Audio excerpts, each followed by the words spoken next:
और यहाँ पर प्रभु यीशु मसीह का हुए इस जन्मदिन को मनाते हुए आज आपके सामने मैं कुछ बातें ये रखना चाहता हूं। प्रभु यीशु मसीह का जन्म अचानक जैसा हमारे घरों में एक बच्चा पैदा होते हैं वैसा नहीं हुआ है।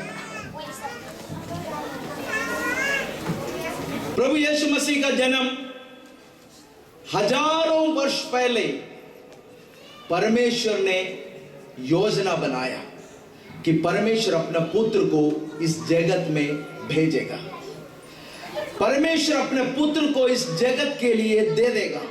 ये हजारों वर्ष पहले परमेश्वर का वचन के अंदर लिखा हुआ है। उसमें से एक वचन है, यशायाह का पुस्तक में हम ऐसा पढ़ते हैं, कुंवारी गर्भवती होगी और एक पुत्र जनेगी और उसका नाम इम्मानुएल रखा जाएगा, जिसका अर्थ है परमेश्वर हमारे साथ। तो प्रभु यीशु मसीह इस धरती में जब आया तो परमेश्वर ने यह चाहा कि परमेश्वर निरंतर मनुष्य के साथ डेरा करें, या परमेश्वर निरंतर मनुष्य के साथ वास करें। यह था परमेश्वर का उद्देश्य। और यह उद्देश्य क्यों बनाया परमेश्वर ने? हजारों वर्ष पहले अपने पुत्र को इस जगत में भेजने का योजना बनाया और उसके लिए परमेश्वर ने एक राष्ट्र को बनाया जो उसका भय मानते हैं, जो उसका व्यवस्था पे चलते हैं, और उसमें परमेश्वर ने अपने पुत्र को भेजा। और भेजने से पहले हजारों लोगों को परमेश्वर ने सदियों में, क्योंकि प्रभु यीशु मसीह पैदा होने से पहले का करीब 5000 वर्षों का ब्यौरा बाइबल में लिखा हुआ है, और वो 5000 वर्षों में यह प्रतिपादित किया जाता है कि एक उद्धारकर्ता इस धरती में जन्म लेगा। और उसका कारण क्या है कि एक उद्धारकर्ता इस जगत में आने का कारण क्या है, या हमें एक उद्धारकर्ता का जरूरत क्यों है? आज लोग जब देखते हैं वो धन कमाना चाहते हैं, मनोरंजन चाहते हैं, या बहुत बड़े बड़े बंगला बनाना चाहते हैं, या अपने शरीर को बहुत सुंदर बनाना चाहते हैं। ये सब मनुष्य के लिए जरूरत है, लेकिन ये नहीं है हमारा बुनियादी जरूरत। हमारा बुनियादी जरूरत हमारे इस खोखले के अंदर रहता हुआ एक मनुष्य है, उस मनुष्य का उद्धार है, या उस मनुष्य को एक भरपूर जीवन मिलना है। छोटे बच्चों को देखकर हम छोटे बच्चा कहेंगे, बड़े बुजुर्ग को देखकर हम बड़े बुजुर्ग कहेंगे, लेकिन इन दोनों के अंदर एक जीवन है। वो बड़ा और छोटा नहीं होता है, वो तो जीवन है। और वो जीवन के अंदर एक परिवर्तन है, या वो जीवन के अंदर एक आनंद है, उस जीवन में एक भरपूरी है, हर मनुष्य चाहता है। अगर हमारा जरूरत एक बहुत बड़ा बंगला बनाना होता तो परमेश्वर सबसे बड़ा आर्किटेक्ट को इस दुनिया में भेजते। अगर हमारी जरूरत मनोरंजन होता तो दुनिया का सबसे अच्छा एक्टर को परमेश्वर इस दुनिया में भेजते। अगर हमारी जरूरत एक राजा का था तो सबसे अच्छा राजा को परमेश्वर इस जगत में भेजते। अगर धन कमाना था हमारी जरूरत तो परमेश्वर सबसे अच्छा इकोनॉमिस्ट को इस जगत में भेजते। अगर हमारी जरूरत हमारे शरीर का सुंदरता बढ़ाना है तो सबसे अच्छा ब्यूटिशियन को परमेश्वर इस जगत में भेजते। लेकिन ये सब नहीं है हमारी बुनियादी जरूरत। हमारी बुनियादी जरूरत हमारा जीवन का उद्धार है, इसलिए उसने एक उद्धारकर्ता को भेजा है। प्रभु यीशु मसीह एक उद्धारकर्ता के रूप में इस जगत में आया है। और उसको देखकर शिमोन, जो इस समय 100 साल के करीब हो गया है और जवानी से लेकर परमेश्वर के ओर से वाणी प्राप्त करने के कारण निरंतर दिन रात इंतजार कर रहा है कि सारे जगत को उद्धार देने वाला, इस जगत का सारे मनुष्यों को, हर जाति का, हर कुल का, हर वंश का लोगों को उद्धार देने के लिए वो उद्धारकर्ता कब जन्म लेगा। जब वो जन्म लिया, 8वां दिन उसके सामने उसको लाया गया, तो परमेश्वर का आत्मा ने उससे कहा, जाओ, जिसका तुम इंतजार कर रहे थे वो वहां पर बाहर है। वो जाकर उसको हाथ में लेकर यही कहा है, धन्य है परमेश्वर जिसने ये उद्धार मेरे आंखों के सामने लेके आया है, जो सब देशों का लोगों के लिए है, सब लोगों के लिए। प्रभु यीशु मसीह क्रिश्चियनों का परमेश्वर नहीं है। प्रभु यीशु मसीह एक जाति, एक धर्म इस धरती में बनाने के लिए आया हुआ एक धर्म का संस्थापक नहीं है। प्रभु यीशु मसीह इस दुनिया का सारे लोगों का उद्धार करता है।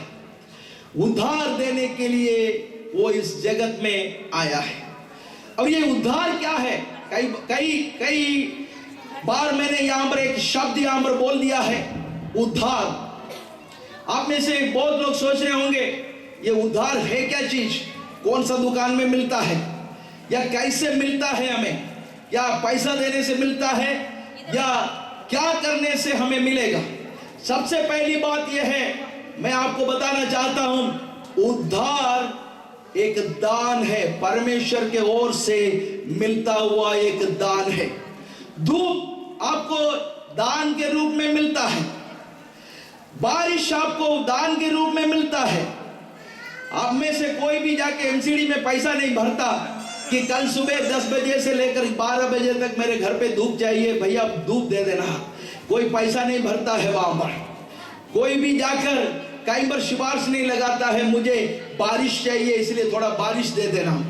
बारिश, धूप, हवा, प्राणवायु, ये सब परमेश्वर के ओर से दान है। वैसा ही हमारे अंदरूनी मनुष्य का जीवन में एक भरपूर जीवन, एक अबंडेंट लाइफ जो है परमेश्वर के ओर से दान के रूप में हमें मिलता है।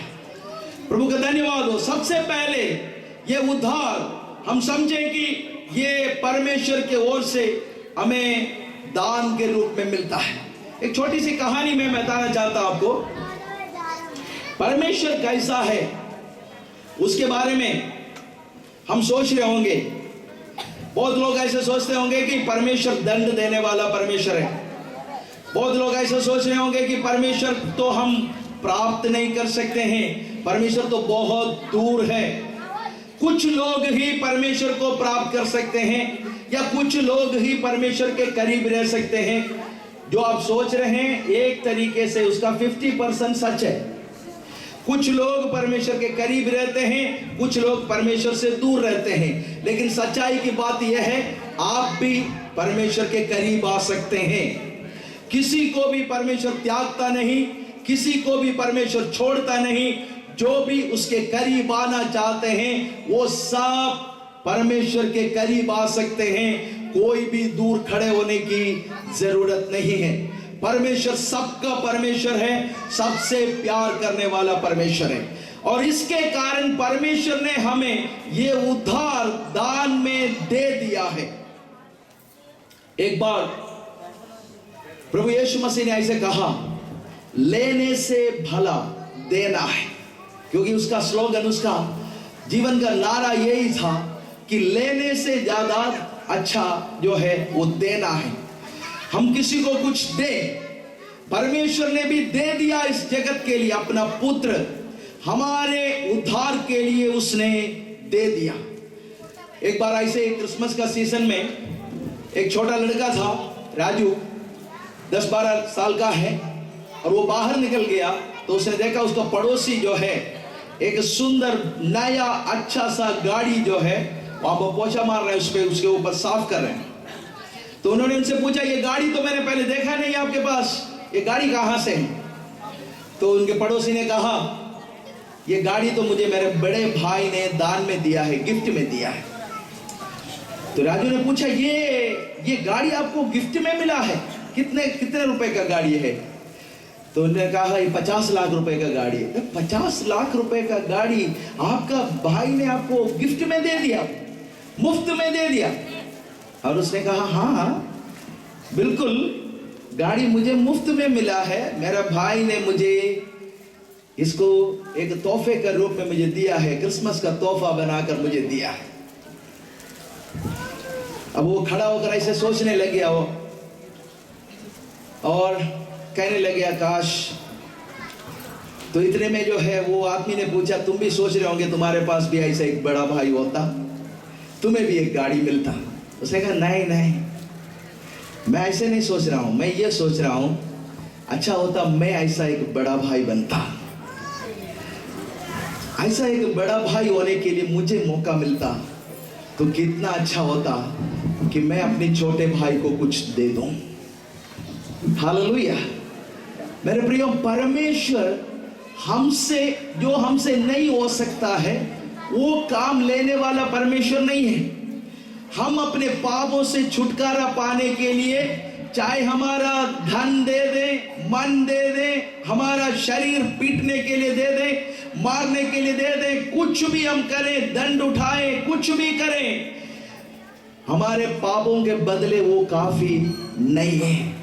इसलिए परमेश्वर को पता था कि सबसे कीमती चीज हमें देना जरूरी है ताकि हम अपने पापों से छुटकारा पाएं। इसलिए उसने अपना पुत्र को हमारे लिए दे दिया है, हमारे लिए दे दिया उसने, ताकि हम उस पर विश्वास कर अपने पापों से छुटकारा पाएं। और प्रभु यीशु मसीह ने अपना प्राण हमारे लिए दे दिया ताकि हम उसके द्वारा, उस प्राण के द्वारा हमारे प्राणों को बचाएं। उसके लिए प्रभु यीशु मसीह ने अपना प्राण दे दिया। और यहां पर यह आदमी जब हमें प्रभु यीशु मसीह को, नन्हे यीशु को जब हाथ में लेकर जब कहता है, सब लोगों के लिए, सारे देश के लोगों के लिए अंधकार से उन्हें ज्योति में लाने वाला उद्धार बनकर प्रभु यीशु मसीह इस धरती में आया है, यह उसने कहा है। और इसलिए परमेश्वर का, मेरा हालेलुया, ये दान इस जगत का सारे लोग, यहां पर मेरे सामने बैठे हुए धनी, कंगाल, पढ़े लिखे, अनपढ़, और यहां पर बैठे हुए कोई भी व्यक्ति, किसी भी धर्म का, किसी भी जाति का व्यक्ति, आप सबके लिए हैं प्रभु यीशु मसीह दिया गया है। परमेश्वर ने अपने पुत्र को आप सबके लिए दिया गया है। इसलिए हमने सबने आपको यहां पर बुलाया है, आपको इसलिए निमंत्रण दिया है कि परमेश्वर का दिया हुआ इस तोहफा के बारे में, परमेश्वर का दिया हुआ इस दान के बारे में, जो मुफ्त में मानव जाति के लिए दिया हुआ है, उसके बारे में आप सब जानें, आप सब इससे अनजान ना रहे, क्योंकि उद्धार पाने के लिए आपके लिए दिया हुआ केवल परमेश्वर का रास्ता प्रभु यीशु मसीह है। और प्रभु यीशु मसीह जब इस जगत में आया, चाहिए तो वो एक बहुत बड़ा घर में जन्म ले सकता था, बहुत अमीर का घर में जन्म ले सकता था, या राजा के घर में जन्म ले सकता था, या बड़े प्रतापशाली व्यक्ति के घर में जन्म ले सकता था। हम सब अपनी मर्जी से जन्म नहीं ले सकते। हम जानते हैं कि हम जहां पर भी पैदा हुआ है वो परमेश्वर की इच्छा के अनुसार पैदा हो गया, लेकिन परमेश्वर के लिए ऐसा कोई भी सीमा नहीं है, वो जहां मर्जी चाहे वहां पर जन्म ले सकता था। लेकिन प्रभु यीशु मसीह ने क्या चुना है कि वो एक साधारण व्यक्ति का घर में, एक आम आदमी का घर में जन्म लेने के लिए तैयार हो गया, क्योंकि इस दुनिया का सारे लोग उसका उस संदेश को प्राप्त करें, इस दुनिया का सारे लोग उसके उपस्थिति को अनुभव करें, और साधारण लोगों के बीच में ही वो जीवन बिताता रहा, साधारण लोगों के बीच में ही वो कार्य करता रहा, उनके बीच में ही उठा बैठा सोया, सब कुछ जो करना है वो सब कुछ उनके बीच में ही उसने किया। एक साधारण मनुष्य बनकर जब वो इस धरती में आम आदमियों के बीच में जब जीवन बिता रहा था, और उसी समय परमेश्वर जो मनुष्य के जीवन में कर सकता है वो सब काम उसने किया।